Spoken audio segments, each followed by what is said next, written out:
Bismillahirrahmanirrahim. Assalamualaikum warahmatullahi wabarakatuh. Alhamdulillah wa syukurillah wa la hawla wa la quwwata illa billah.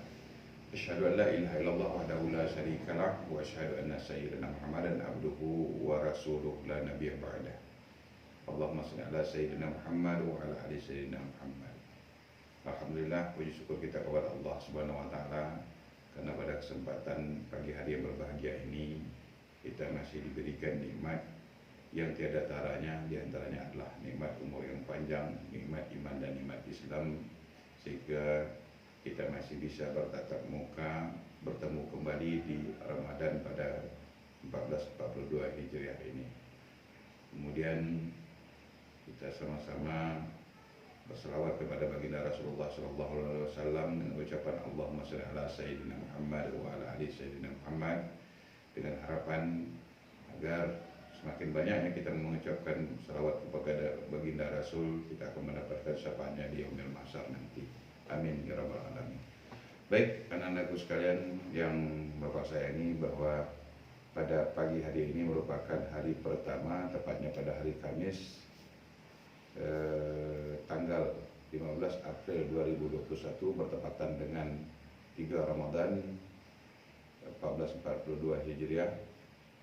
Kita kembali dipertemukan dalam agenda rutin kita, yaitu pesantren Ramadan, yang mana pada kesempatan berbahagia ini mungkin berbeda dengan dua tahun yang lalu kita melaksanakan dengan tatap muka. Maka hari ini materi-materi yang akan kita sampaikan melalui wadah pesantren Ramadan ini mungkin melalui daring atau aplikasi yang sudah disiapkan oleh panitia pelaksana.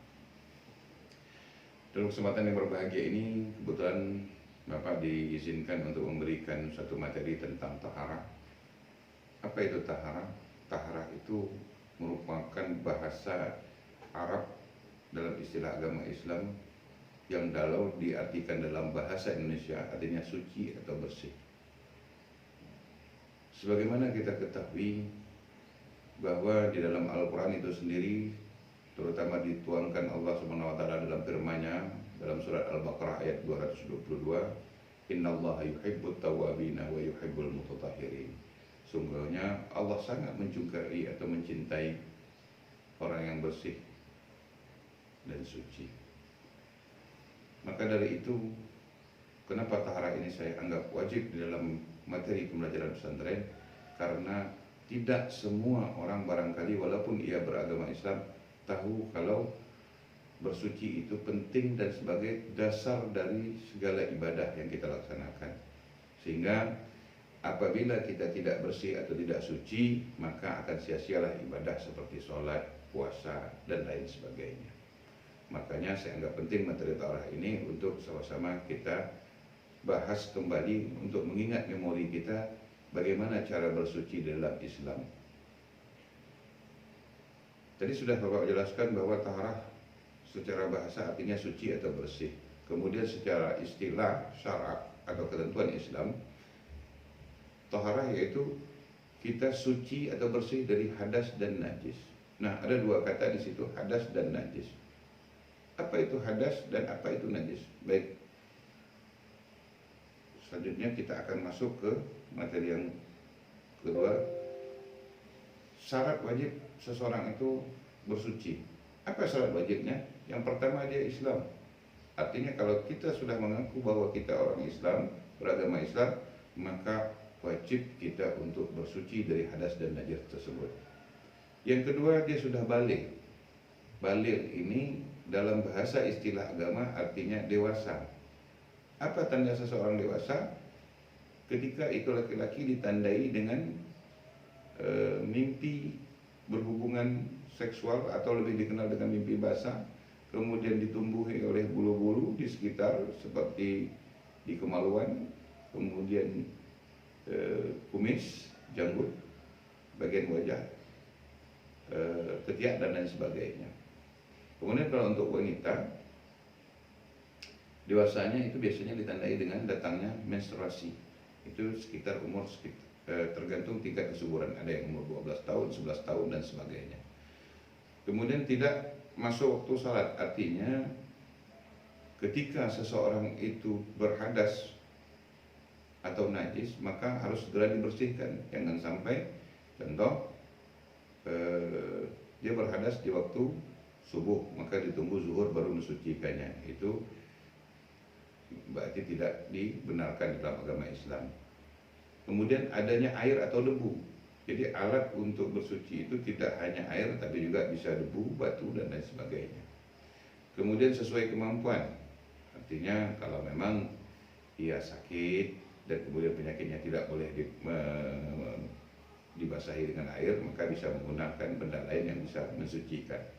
Kemudian berakal, artinya orang gila itu tidak diwajibkan untuk bersuci, karena orang gila itu terlepas dari norma hukum, baik hukum negara maupun hukum Allah Subhanahu wa Ta'ala, karena mereka sudah kehilangan akal sehatnya. Kemudian tidak tidur, jadi orang tidur juga mungkin tidak bisa mandi karena sedang tidur. Kemudian tidak lupa, artinya ia tahu bahwa ia sedang berhadas dan harus dibersihkan. Kemudian tidak terpaksa, artinya memang kemauan diri sendiri. Kemudian di muka bumi ini ada beberapa air yang bisa kita gunakan untuk sarana wudhu atau sarana taharah. Yang pertama adalah air hujan. Kemudian ada air sumur, air laut, air sungai, air salju, air telaga, dan air embun. Ada 7 macam air yang dapat kita gunakan. Kemudian dari segi hukum, maka air ini dapat kita bagi kepada beberapa bagian. Di antaranya adalah air mutlak. Air mutlak itu air suci dan dapat mensucikan. Apa contohnya? Di antaranya adalah seperti yang saya sebutkan, 7 macam air yang di atas. Di antaranya adalah air laut, air sungai, air sumur, air telaga, air salju. Itu bisa kita gunakan karena air itu suci lagi mensucikan. Kemudian ada lagi air itu yang dinamakan dengan air musyammas. Air itu suci dan mensucikan, tetapi makruh. Apa contohnya? Air yang sudah dijemur di sebuah tempat atau wadah selain dari emas. Jadi seperti misalnya air yang kita jemur di wadah mangkok plastik, wadah-wadah aluminium, tembaga, perak, itu termasuk air musyammas. Artinya dia suci, namun tidak bisa kita gunakan untuk bersuci atau berwudu. Kemudian ada air mustakmal. Apa itu air mustakmal? Air itu suci tapi tidak bisa mensucikan. Itu air yang kurang dari 2 kula dalam istilah bahasa Arab. Apa yang dimaksud dengan 2 kula? Misalnya di rumah kalian punya bak mandi atau tempat wudhu, maka yang dikatakan 2 kula itu terdiri dari 60 cm kubik. Jadi kalau cuma hanya 45 cm atau 30 cm, maka ini belum dikatakan dengan 2 kula. Maka air yang tersebut disebut dengan air mustakmal, artinya air yang suci tapi tidak dapat mensucikan. Kemudian air mustakmal itu adalah air yang berubah sifatnya karena dimasukkan sesuatu yang suci. Contohnya air teh. Air teh itu awalnya adalah air yang diambil dari sumur, dia suci lagi mensucikan. Ketika sudah dicampur dengan teh, apalagi kalau dicampur dengan gula, berarti teh manis, maka itu tidak sah atau tidak bisa mensucikan ketika kita gunakan untuk berwudu atau untuk mandi. Kemudian air kopi, apalagi air susu yang sudah dibubuhi oleh susu, maka tidak mensucikan untuk kita gunakan. Kemudian ada lagi air yang mustakmal, ini adalah air yang keluar dari pohon atau buah. Contohnya apa? Mungkin air kelapa yang kalian tahu, apalagi mungkin ada air semangka dan sebagainya. Itu tidak bisa kita gunakan untuk bersuci atau berwudu. Kemudian yang keempat, selain air mustakmal, air suci dan mensucikan tetapi haram menggunakannya. Apa contohnya? Air yang dicuri.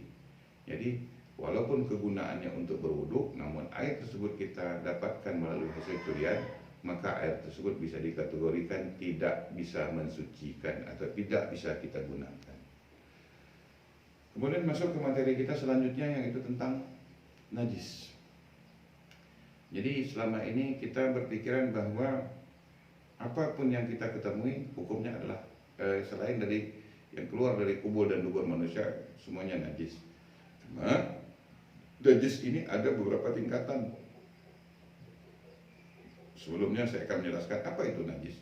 Najis itu adalah kotoran. Kotoran apa saja itu sifatnya najis. Kotoran hewan, kotoran manusia, itu merupakan najis. Apa yang termasuk dalam benda-benda najis? Yang pertama adalah darah. Jadi darah, baik itu darah manusia, darah hewan, itu termasuk ke dalam najis. Kemudian nanah. Nanah juga adalah bagian dari najis. Seperti mungkin nanah bisul, nanah dari jerawat juga najis. Kemudian yang keluar dari kubul dan dubur. Jadi najis itu ada yang keluar dari kubul dan dubur, seperti barangkali dari kubul yang sebelumnya saya jelaskan dulu. Kubul itu adalah kemaluan di bagian depan, itu tempat keluarnya air kencing. Kemudian dubur adalah kemaluan belakang, tempat kita BAB atau buang air besar. Jadi apapun yang keluar dari kubul dan dubur, dua kemaluan tersebut, maka itu disebut najis, seperti air kencing, tahi, dan lain sebagainya. Kemudian anjing dan babi, itu jelas-jelas merupakan najis. Kemudian bangkai di sini tidak termasuk bangkai manusia, bangkai belalang dan bangkai ikan. Jadi jangan nanti ketika ketemu bangkai manusia itu dianggap najis, atau bangkai belalang, atau sekalipun bangkai ikan. Jadi mungkin ada ikan yang sudah lama mati, yang sudah jadi bangkai, maka itu tidak merupakan najis. Tapi selain dari ketiga hal tersebut, maka dari hukumnya adalah najis. Seperti bangkai kadal, bangkai katak, bangkai tikus yang tidak termasuk ke dalam manusia, ikan, dan belalang, maka itu dikatakan dengan najis.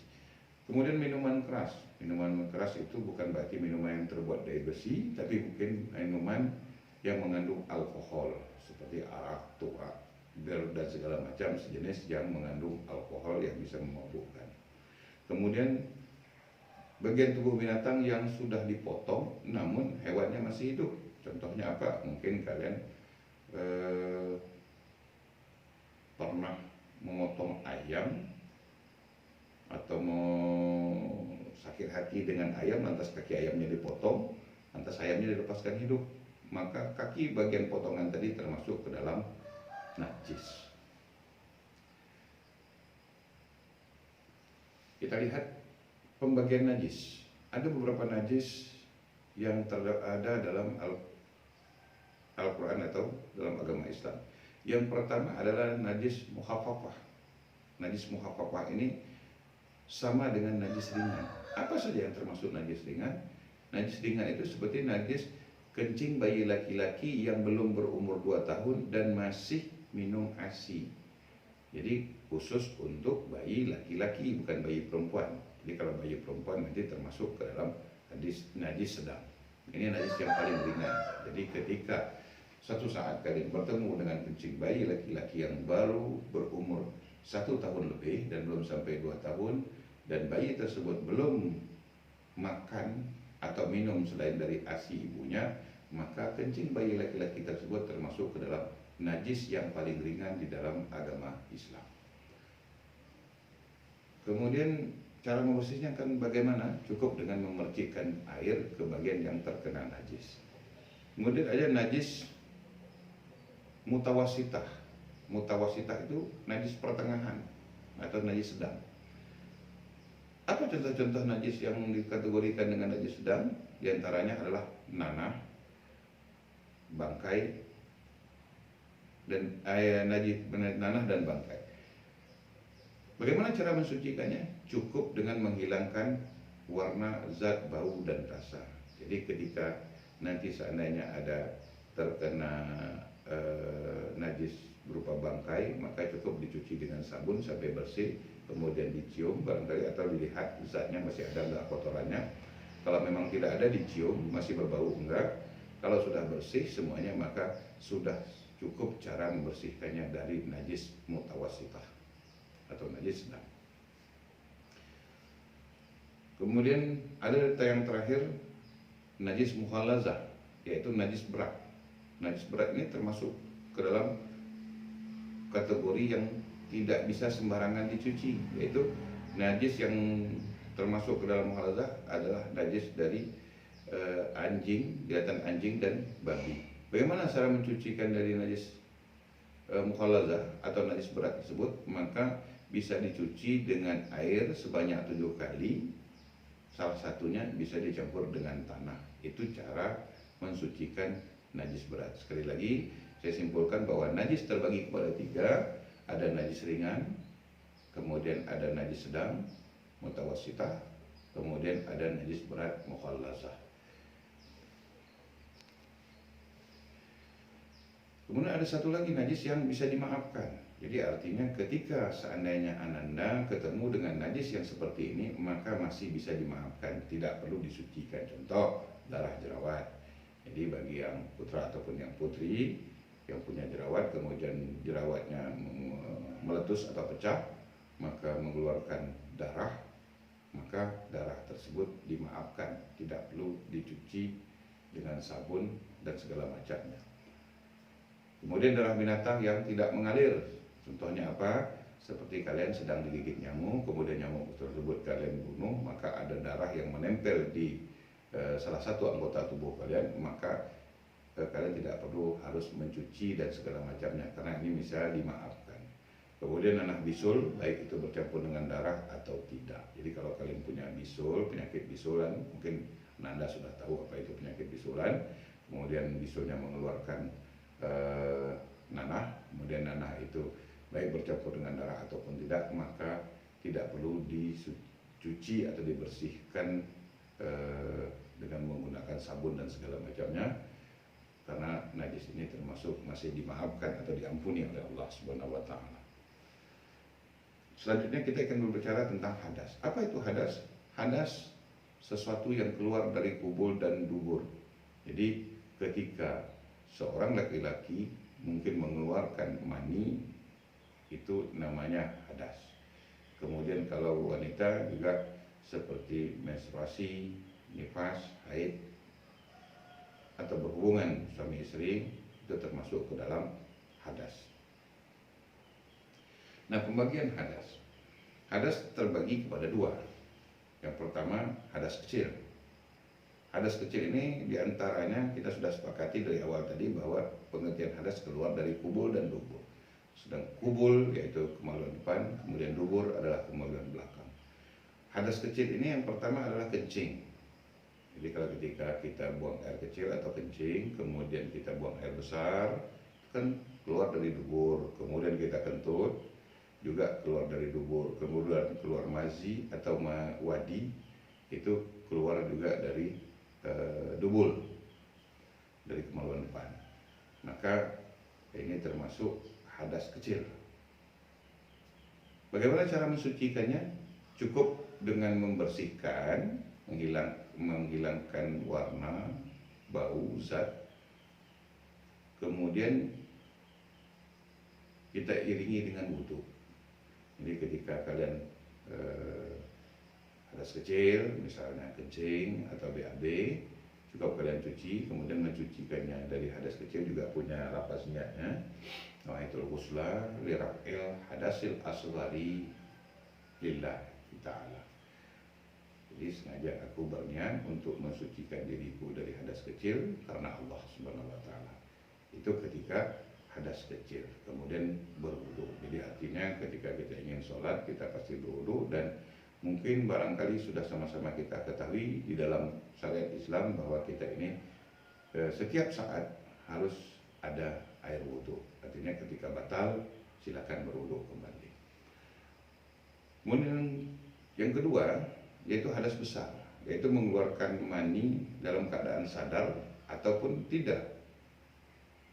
Apa dalam keadaan sadar? Misalnya berhubungan intim suami istri. Bapak yang tidak sadar, misalnya kalian dapat mimpi berhubungan intim atau mimpi basah sehingga mengeluarkan mani, maka itu termasuk wajib mandi, tidak bisa hanya dengan mencuci dan berwudu, karena ini tergolong ke dalam hadas besar. Nah, Bagi perempuan, mereka seperti sedang haid, kemudian berhubungan badan dan nifas. Jadi tidak ada pengecualian selain mandi. Kemudian apa yang harus kita lakukan ketika mandi? Apa yang diwajibkan ketika harus mandi wajib? Sebab-sebab mandi wajib yang akan kita pelajari. Kenapa seseorang mandi wajib? Yang pertama karena dia bersetubuh, walau tidak keluar air mani. Jadi tidak keluar saja harus mandi wajib, apalagi sampai keluar. Kemudian yang kedua keluar mani, sudah saya jelaskan di atas. Kemudian yang ketiga mati yang bukan mati syahid. Jadi apa itu mati syahid? Mati orang yang sedang memperjuangkan agama Allah, berperang untuk melawan musuh-musuh agama Allah, lantas ia meninggal, maka dia dikategorikan sebagai mati syahid. Selain orang yang mati syahid, maka wajib dimandikan jenazahnya. Tapi kalau orang yang mati syahid tidak, cukup dikafani, disolatkan, lantas dikuburkan. Jadi tidak ada dimandikan. 4 fardu kifayah tidak dilaksanakan keempat-empatnya untuk orang yang mati syahid. Kemudian nifas. Nifas ini biasanya terjadi pada seorang wanita atau ibu-ibu yang sudah melahirkan. Kalau orang tradisi Melayu biasanya 44 hari, kalau nggak salah saya. Kalau tradisi Jawa itu 40 hari. Selama dalam batas waktu itu ada darah yang keluar dari kemaluan seorang wanita yang sudah melahirkan. Ini dikatakan dengan darah nifas. Maka setelah nanti dia selesai nifas, selesai 44 hari orang Melayu, orang kita Jawa 40 hari, maka si perempuan atau si ibu wajib mandi hukumnya. Kemudian haid. Haid ini dialami setiap wanita yang normal setelah beranjak masa dewasa sampai dengan saat menopause. Menopause itu apa? Saat sudah tidak produktif lagi. Jadi artinya ada batas ambang usia. Seperti mungkin pada saat ini tergantung kesuburan wanita masing-masing. Ada yang 50 tahun ke atas, ada yang 60 tahun dan segala macamnya. Jadi ketika selesai haid, maka seorang wanita wajib hukumnya mandi wajib. Kemudian wanita yang melahirkan atau wiladah. Jadi wanita setelah melahirkan mereka juga wajib mandi, namanya wiladah. Apa yang menjadi rukun? Jadi rukun ini sebenarnya syarat sah. Jadi kalau tidak terlaksana salah satu rukun, maka tidak sah yang dikatakan dengan mandi wajib. Yang pertama harus ada niat. Jadi innama a'malu binniyat, segala sesuatu harus didahului dengan niat. Jadi makanya ketika akan mandi wajib kita harus melapaskan dulu pertama niat. Apa niatnya? Nawaitul ghusla liraf'il hadasil akbari. Kalau tadi asgari bedanya, kalau sekarang akbari. Kalau asgari artinya kecil, maka akbari itu artinya besar. Itu pembeda niat untuk mandi dalam keadaan hadas besar. Jadi harus dibaca nawaitul ghusla liraf'il hadasil akbari fardalillahi ta'ala.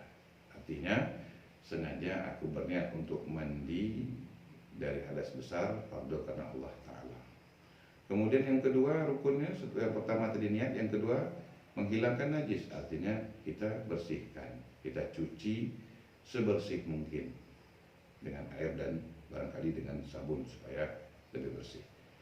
Kemudian menyiramkan air ke seluruh tubuh. Jadi tidak hanya menyiramkan sebatas kemaluan atau hal-hal yang terkena hadas, tapi disiramkan ke seluruh tubuh. Namanya juga mandi, kecuali wudhu. Mungkin barangkali tidak perlu menyiramkan air ke seluruh badan karena ada bagian-bagian tertentu. Tapi kalau yang namanya mandi tetap harus ke seluruh badan. Itu yang menjadi rukun. Kemudian ada lagi sunnah-sunnah ketika mandi wajib.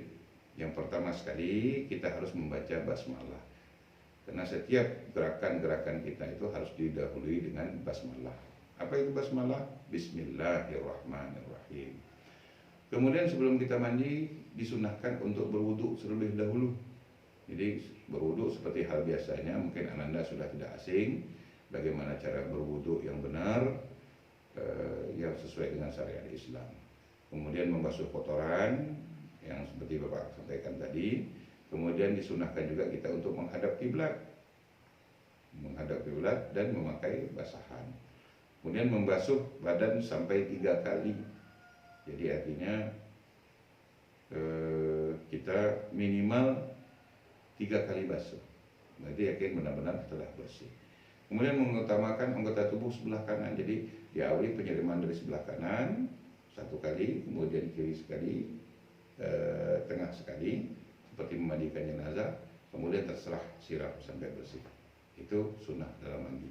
Kemudian setelah mandi kita sudah lap bersih. Kemudian kita disunahkan juga membaca doa setelah wudhu, karena tadi kita awali dengan wudhu sebelum kita mandi. Kemudian dilakukan sekaligus dalam bersamaan, artinya mulai dari membaca basmalah, wudhu, membasuh kotoran, menghadap kiblat, membasuh badan sampai 3 kali, mengutamakan anggota sebelah kanan, kemudian membaca doa setelah wudhu.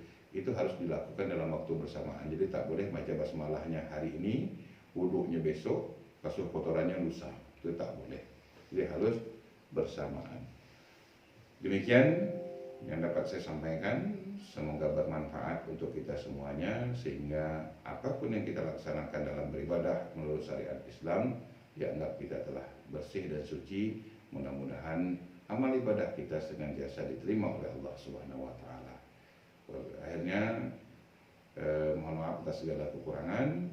Saya sudahi dengan doa selamat. Wabillahi taufiq wal hidayah. Wassalamualaikum warahmatullahi wabarakatuh.